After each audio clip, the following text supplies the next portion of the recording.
इसको हम लोग बोलते हैं इंद्रधनुष।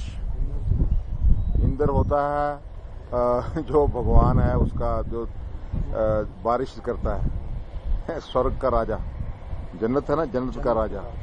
तो धनुष का मतलब जैसे धनुष है ना, गोल होता है। धनुष देखा है कभी, जिससे तीर चलाते हैं? आप लोगों के पास होते हैं? नहीं होते। कौन सा हथियार रखते हो अपने पास? कुल्हाड़ी।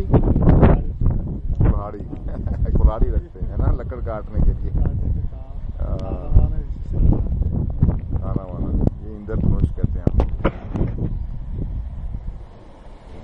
कितना सुंदर निकला ना इंद्रधनुष वैली के ऊपर। वाह, मजा आ गया।